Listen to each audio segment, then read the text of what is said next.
నెల్లూరు జిల్లా ఇందుకూరుపేట మండలం ముదివర్తిపాలెం గ్రామ పరిధిలోని పెన్నానది ఒడ్డున యువకుడిపై బీరుబాటులతో విచక్షణారహితంగా దాడికి పాల్పడ్డ కేసును పోలీసులు ఛేదించారు.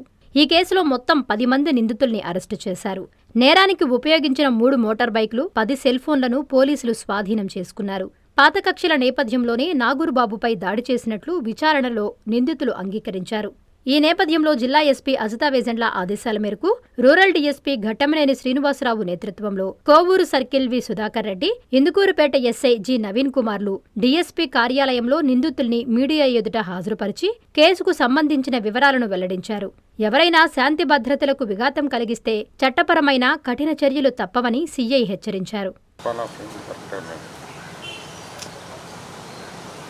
అందరికీ నమస్కారం. మొన్న 2వ తేదీ అర్ధరాత్రి ముదివర్తిపాలెం దగ్గర పెన్నా నది ఒడ్డున షేక్ నాగూరుబాబు అనే యువకుడిపై 10 మంది బీరుబాటిలతో దాడి చేసి అతన్ని చంపే ప్రయత్నం చేశారు. ఆ విషయం మీడియా అంతా కూడా వచ్చింది. 3వ తేదీన అతని సోదరుడు షఫీ ఇందుకూరుపేట పోలీస్ స్టేషన్లో ఇచ్చిన రిపోర్టు మేరకు హత్యాయత్నం సెక్షన్లతో కేసు నమోదైంది. ఈ కేసు దర్యాప్తులో భాగంగా మా జిల్లా ఎస్పీ మేడం గారి ఆధ్వర్యంలో, రూరల్ డిఎస్పీ గారి నేతృత్వంలో ఇందుకూరుపేట ఎస్ఐ గారు, నేను, మా సిబ్బంది అందరం కూడా నిందితుల్ని ఐడెంటిఫై చేసి వాళ్ళని ఈరోజు మధ్యాహ్నం 3 గంటలకు టిట్కో హౌస్లు కొత్తూరు అంబాపురం దగ్గర అరెస్ట్ చేయడం జరిగింది. ఈ కేసు విచారణలో దీని యొక్క మోటివ్ ఎంక్వైరీ చేస్తే మొదటి నిందితుడైన బన్నీ, 2వ నిందితుడైన చక్రి, వీళ్ళిద్దరూ సొంత అన్నదమ్ములు. వీళ్ళ సోదరిని ప్రస్తుత కేసులో గాయపడినటువంటి నాగూరుబాబు ప్రేమించి 2024వ సంవత్సరంలో వివాహం చేసుకున్నాడు. తర్వాత 2025వ సంవత్సరం ఏప్రిల్ నెలలో ఆ అమ్మాయి అనుమానాస్పద పరిస్థితిలో చనిపోవడం జరిగింది. దానిపైన పోలీసు కేసు నమోదు చేసి ఇప్పుడు ప్రస్తుతం గాయపడిన వ్యక్తిని, వీళ్ళ ఇతర కుటుంబ సభ్యుల మీద కేసు పెట్టిన వాళ్ళని కూడా అరెస్ట్ చేసి రిమాండ్కు పంపడం జరిగింది. వాళ్ళు తదుపరి విచారణలో భాగంగా న్యాయస్థానం బెయిల్ మంజూరు చేస్తే బెయిల్పై వచ్చున్నారు ప్రస్తుతం.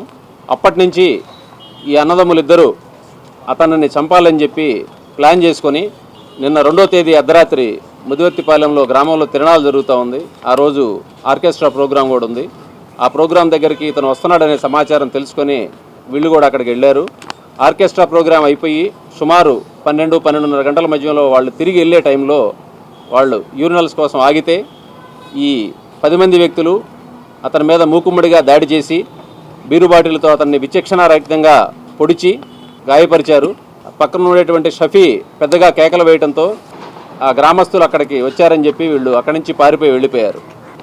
ఈ నేపథ్యంలో ఇందుకూరుపేట పోలీసు కేసు నమోదు చేసుకొని ఇమీడియట్గా 24 గంటల్లోనే నిందితులందరినీ గుర్తించి వాళ్ళని అరెస్ట్ చేయడం జరిగింది.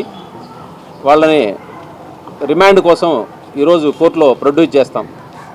ఈ సందర్భంగా ప్రజలందరికీ సూచన, ఏదైనా తప్పు జరిగి ఉంటే చట్ట ప్రకారం న్యాయస్థానాల ద్వారా మాత్రమే మీరు న్యాయాన్ని పొందాలి. అలా కాకుండా స్వతంత్రంగా చట్టాన్ని మీ చేతిలోకి తీసుకొని మీరు తప్పు చేస్తే చట్ట ప్రకారం మీరు కూడా శిక్షకు బాధ్యులవుతారని చెప్పి తెలియజేస్తూ ఉన్నాం. ఆ విధంగా చట్టాన్ని చేతిలోకి తీసుకొని ఇష్టం వచ్చినట్టుగా బిహేవ్ చేసే ఎవరి మీదైనా సరే కఠిన చర్యలు ఉంటాయని చెప్పి తెలియజేస్తూ ఉన్నాం. Thank you. ఈ కేసులో 10 మందికి ఉన్నారు కదా, ఈ ముద్దాయిలు ఏమన్నా వీళ్ళ మీద పాత కేసులు ఉన్నా, ఎలాంటి నేరం? వీళ్ళల్లో ఒక 4 ముద్దాయిలపై గతంలో కూడా కేసులు ఉన్న సందర్భం ఉంది. నెల్లూరు 2 టౌన్ పరిధిలో ఒక 2 మీద కేసు ఉంది. ఇంకొక అతని మీద కూడా నెల్లూరు 2 టౌన్ పరిధిలోనే ఒక కేసు ఉంది.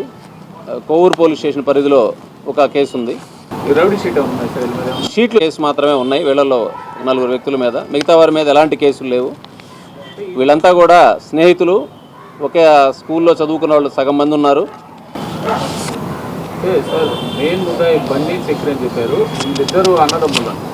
సొంత అన్నదమ్ములు. వీళ్ళతో పాటు కలిసి ఉండేటువంటి స్నేహితులు మిగతా వాళ్ళంతా. వాళ్ళిద్దరికి సహకరించడం కోసమే వచ్చారు మిగతా వాళ్ళు. అంటే ముఖ్యంగా సార్, అంటే మీరు చెప్పిన దాంట్లో 2 ముద్దాయిలు 8 మంది కూడా వాళ్ళు సహకరించారు. అయితే ఇలాంటి వాళ్ళకి క్రైమ్ చేసే వాళ్ళకి వాళ్ళ ఫ్రెండ్స్కి ఎలాంటి సందేశం ఇస్తారు? వాళ్ళ వెర్షన్ ప్రకారం వాళ్ళ సిస్టర్ని వీడు ఇబ్బంది పెట్టి ఉండడం వల్లే అమ్మాయి చనిపోయింది కాబట్టి అతన్ని మేము ఎలిమినేట్ చేయాలనేటువంటి కక్ష సాధింపు ధోరణి ఇద్దరు పెట్టుకున్నారు. అతనితో వాళ్ళ స్నేహం చేసినందువలన వీళ్ళంతా కూడా 20 సంవత్సరాలు ఉండేటువంటి చిన్న వయసు కుర్రవాళ్ళు కాసేపు ఆవేశానికి లోనయ్యి వాళ్ళ స్నేహితులు కక్షను వీళ్ళ కక్షగా మార్చుకొని దాడి చేసి వాళ్ళు నేర చరిత్ర వాళ్ళ మీద వేసుకోవడం జరిగింది. ఈ సందర్భంగా అందరికి కూడా హెచ్చరిస్తూ ఉన్నాం, ఏదైనా తప్పు ఎవరు చేసినా సరే పోలీస్ శాఖ ద్వారా మీరు దాన్ని పరిష్కారం పొందాలి. న్యాయస్థానాలు ఉన్నాయి, న్యాయస్థానాల ద్వారా న్యాయం తప్పకుండా జరుగుతుంది. అట్లా కాకుండా చట్టాన్ని మీ చేతిలో తీసుకొని మీరే తప్పు చేస్తే మీకు జరిగిన అన్యాయం ఒక పక్కకు పోతే ఈ నేరంలో మీరు శిక్షింపబడతారు. అందరికీ ఈ సందర్భంగా పోలీస్ శాఖ తరఫున సూచిస్తూ ఉన్నాం. తల్లిదండ్రులకు కూడా ముఖ్యంగా మా సూచన, పిల్లలు ఎవరితో స్నేహం చేస్తున్నారు, ఎటువంటి వాళ్ళతో స్నేహం చేస్తున్నారు అనేది కూడా తల్లిదండ్రులు గమనిస్తూ ఉండాలి. లేకపోతే ఎవరో తప్పుకి పక్కన స్నేహంగా ఉన్నటువంటి వాళ్ళు కూడా బలైపోయే పరిస్థితులు ఉంటాయి. గమనించాలని చెప్పి విజ్ఞప్తి చేస్తూ ఉన్నాం. ప్రకృతి ప్రేరణతో స్వచ్ఛమైన వాతావరణం కోసం అందరం కలిసి నడుద్దాం. ప్రకృతి వనరులను రక్షించుకుంటూ రేపటి తరాల ఆరోగ్యకరమైన మనుగడ కోసం, రేపటి మన పచ్చని స్వచ్ఛమైన సుస్థిరమైన భవిష్యత్తు కోసం నేటి నుంచే పర్యావరణ పరిరక్షణ కోసం అడుగులు వేద్దాం.